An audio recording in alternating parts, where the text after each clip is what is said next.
तब महाराणा प्रताप बाहर से वापस सैनिक शक्ति जुटाते हैं, वापस हमला करते हैं, वापस निकाल देते हैं। फिर 78, 79 में इसकी पार नहीं पड़ी थी तो बेचारा चुपचाप कहां चला गया।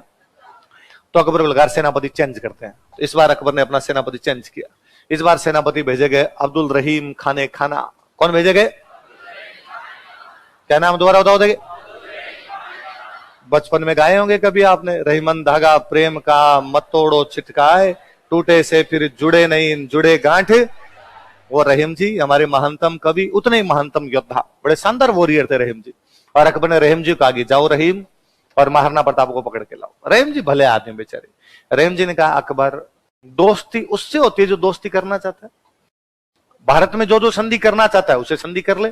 किसी आदमी से जबरदस्ती दोस्ती थोड़ी की जा सकती है कि मैं आपसे लड़ाई करूं दोस्ती कर मेरे से। यदि महाराणा प्रताप नहीं करना चाहता है तो रहने दे यार, वो अलग बैठा है, तू अलग बैठा है, तेरा जो तेरे से दोस्ती करना चाहते, सहयोग की नीति जो अपनाना चाहते हैं अपना ले, जो चुपचाप बैठे रहे उनको बैठे रहने दे, तू क्यों लड़े चला गए। अकबर ने कहा रहीम जी जाओ चुपचाप। रहीम जी भाई आगे यहाँ पे, रहीम जी यहाँ उदयपुर मेरी जगह पड़ती शेरपुर। कौन सी जगह थी? यहाँ शेरपुर आके बैठ गए। पर रहीम जी ने महाराणा प्रताप को अटैक ही नहीं किया, चुपचाप बैठे अपने।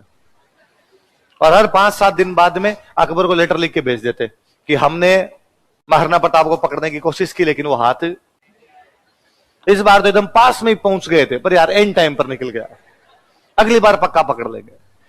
अब अकबर ये भी नहीं कह सकता ना भाई कैसे नहीं पकड़ पाए, क्योंकि यदि अकबर ये कदे कैसे नहीं पकड़ पाए तब तो रहीम जी पूछ ले भाई मान सिंह आसफ खान तुम खुद और शाहबाज खान चारों मिलके बता दो कैसे पकड़ना, जैसे तुम पकड़ पाए थे वैसे हम पकड़ लेंगे। उल्टा अकबर जब यहां से वापस गया था उदयपुर से तो मान सिंह आसफ खान रास्ते में खड़े थे। मान सिंह आसफ खान ने पकड़ लिया क्या प्रताप? अच्छा वो प्रताप है, वो जो लास्ट में आ रहा है वो प्रताप ही है।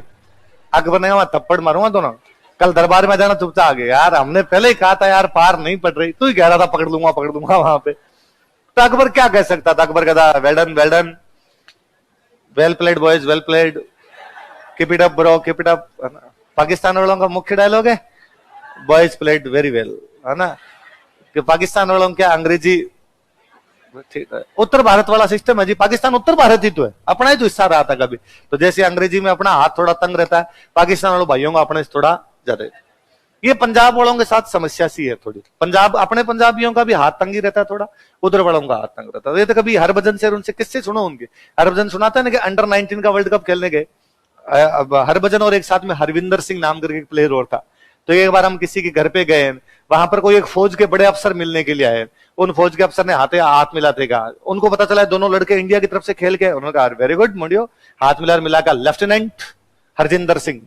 वो जो प्लेयर साथ में था उसके अब अंग्रेजी में समझ नहीं आया क्या बोल गए, उसने हाथ मिलाकर कहा राइट हैंड हरविंदर सिंह। मुझे लगा बंदे ने बोला लेफ्ट हैंड, अपने क्या है।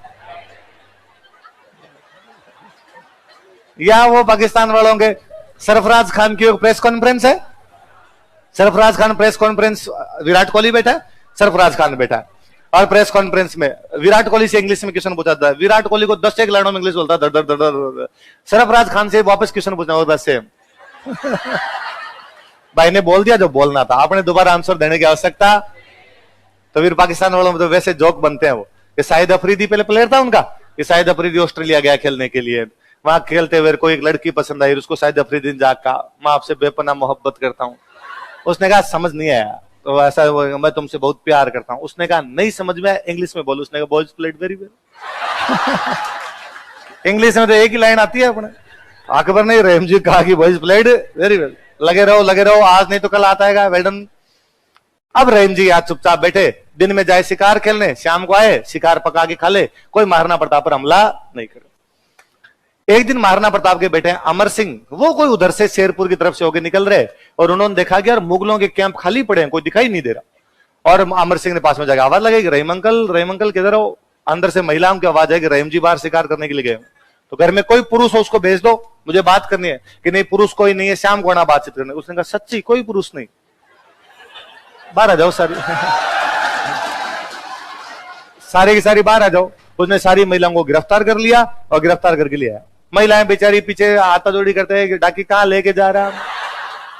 आगे महाराणा प्रताप खड़े, महाराणा प्रताप देखा कि अमर सिंह आगे आगे चल रहा है, महिलाएं बेचारी पीछे रोती रोती आ रही है। महाराणा पूछा कौन है। उसने कहा डैडी आप साइड में जाओ। अरे है कौन ये तो बता। तो उसने कहा वो रहीम जी है ना। कि हाँ। कि वो शिकार करने के लिए गए थे, तो मैंने कर लिया। महाराणा प्रताप को जब इस बात का पता चला, महाराणा प्रताप ने उन महिलाओं से कहा कि चिंता करने की कोई आवश्यकता नहीं है, तुम मेरी बहन के समान हो, मेरे बेटे से गलती भी है, आइंदा से ऐसी गलती नहीं होगी। उन्होंने अमर सिंह से कहा कि माफ मांगो। अमर सिंह ने माफी मांगी, आराम से बैठो, चाय पानी पियो, तुम्हें हम वापस भेज देंगे। उन महिलाओं को विद रिस्पेक्ट सह सम्मान वापस पहुंचाया। रहीम जी के नाम एक लेटर लिख के भेजा कि रहीम जी, मेरे बेटे से गलती हुई, आइंदा से इस प्रकार की गलती दोबारा नहीं होगी। हम जब भी लड़ेंगे मरेंगे, जो भी होगा वो आके आमने सामने की लड़ाई कर लेंगे। इस प्रकार दोबारा कभी महिलाओं और बच्चों को गिरफ्तार नहीं। उस समय युद्ध के मैदान में इस प्रकार की बातें होने सामान्य सी वस्तु हुआ करती थी, लेकिन यदि कोई राजा महिलाओं को सम्मान वापस भेज देता है, आप सोच के देखिए नैतिक चरित्र में कितना महान रहा होगा। मैं हमेशा कहता हूं कि महाराणा प्रताप इसलिए याद नहीं किए जाते कि उन्होंने युद्ध लड़े थे।